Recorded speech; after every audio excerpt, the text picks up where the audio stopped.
All right, we're gonna show you how to manually vac a pool. So you're gonna take, the first step is get your hose, vac head, and pole. You're gonna attach the vac head to the pole, lining up the holes,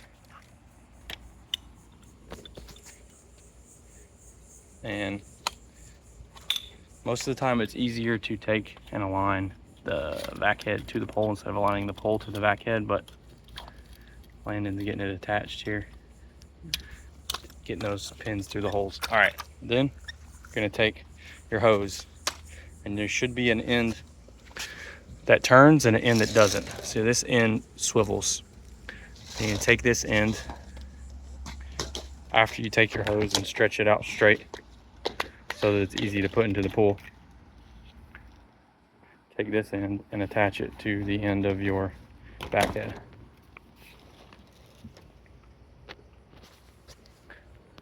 And now there's an extra swivel on the end of this.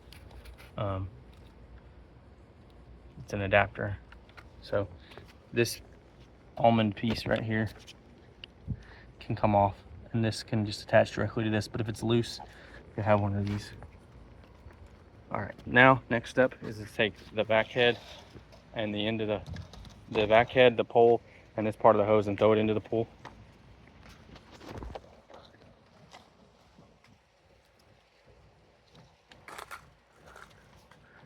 Landon's gonna go ahead and extend his pole so he doesn't lose it in the water.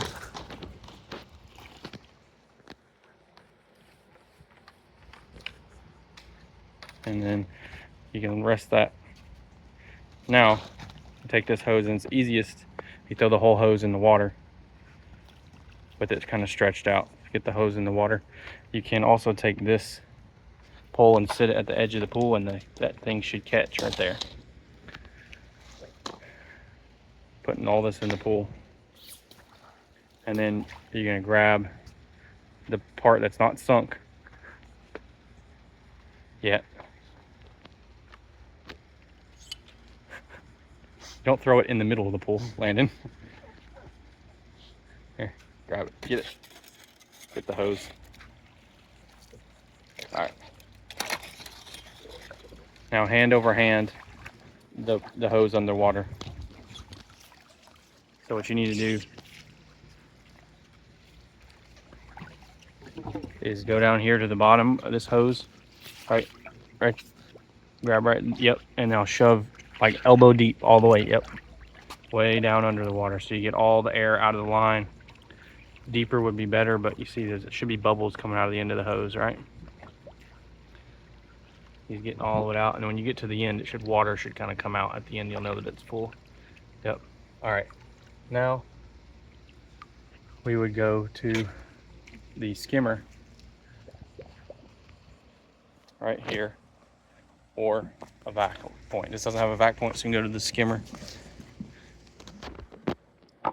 and pull. Do you have a vac plate on the truck? No. So if you don't have a vac plate, you're gonna go to the hole in the bottom and put that down in there. All right.